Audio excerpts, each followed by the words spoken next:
वरहमतुल्लाहि वबरकातुहू। दोस्तों, social media पे काफ़ी दिनों से एक ही किस्म की खबरें वायरल हो रही है, अलग अलग जगहों से आ रही हैं कि अगर किसी ने ये मस्जिद के बाहर नमाज़ पढ़ी या ईदगाह के बाहर नमाज़ पढ़ी या नमाज़ पढ़ते हुए एक पाँव मस्जिद के अंदर एक पाँव मस्जिद के बाहर रहा तो ये कर दूंगा, वो कर दूंगा, उधर ले जाऊंगा, इधर ले जाऊंगा, पासपोर्ट उठा के फेंक दूंगा, रद्द कर दूंगा, वगैरह वगैरह वगैरह।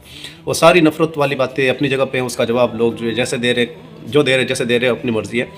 मैं लेकिन अपनी उम्मत मुस्लिमा को कुछ राय देना चाहूँगा, क्योंकि ऐसे हालात में, नाजुक हालात में अल्लाह रब्बुल आलमीन ने हिकमत से काम लेने का हुक्म दिया है।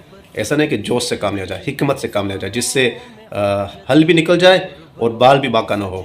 जो दुश्मन इस्लाम है, जो जालिम है, जो ये चाहते हैं कि इनको किसी तरीके से फंसा के किसी घेरे गंद चक्रव्यूह में डाल के इनको जो है रौंदा जाए, कुचला जाए, तो वहाँ से कभी ताकत का भी इस्तेमाल किया जाता है और ज़्यादातर हिकमत का इस्तेमाल किया जाता है। ठीक है, तो मैं हिकमत वाली कुछ बातें कहूँगा, अगर आपको ठीक लगे तो इसको आगे शेयर कर दें, और वरना फिर जैसे नज़रअंदाज करते हैं स्क्रॉल।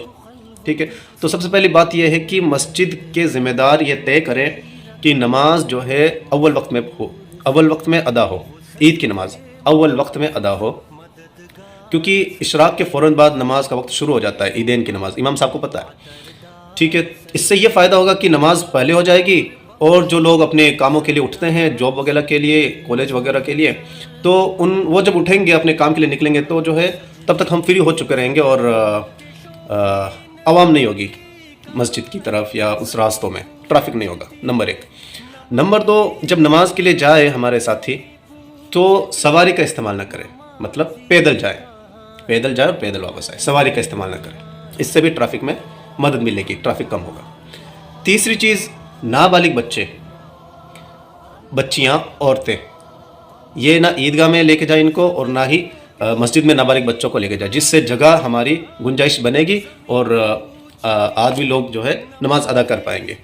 ठीक है, और सबसे ज़रूरी बात यह है कि अगर इतनी आवाम है माशाअल्लाह कि भाई आपकी मस्जिद या आपकी ईदगाह फुल हो जा रही है और फिर भी आवाम बाकी रह जाती है नमाज के लिए, तो इसकी भी गुंजाइश है। मुफ्ती साहब का फतवा भी मैंने सुना है कि 2 नमाज़ें एक ही ईदगाह में, एक ही मस्जिद में 2 खुतबों के साथ अदा की जा सकती है, अगर हालात के ख़राब होने का अंदेशा हो तो, और ऐसे ही हालात अभी हमारे मुल्क में हैं।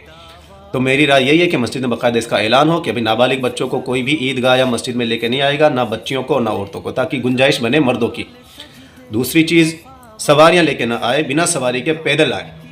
और तीसरी चीज़, अव्वल वक्त में नमाज अदा की जाएगी। अगर 2 जमातें होंगी तो भी ऐलान हो कि अभी मस्जिद में तादाद बहुत ज़्यादा नमाज होगी, तो अव्वल वक्त में पहली नमाज होगी इतने बजे और उसके 40 मिनट के बाद दूसरी जमात होगी। लेकिन पहली जमात तब खड़ी होगी जब पूरी मस्जिद अंदर से फुल हो जाए, बाहर कोई भी बंदा मुसल्ला बिछा के नमाज ना पढ़े। अगर आवाम ज़्यादा है तो उन्हें कहे बाहर आप सब्र करें, इंतज़ार करें, रास्ते के एक तरफ खड़ो के अपनी दूसरी जमात का इंतज़ार करें। फिर जब वो पहली जमात हो जाए, चले जाए, और पहली जमात वाले जब मस्जिद से निकले तो सीधे घरों की तरफ जाए। हाँ, इकट्ठे नहीं हो, मोहल्लों में, बाज़ार में, इधर उधर चौराहों में इकट्ठे ना हो।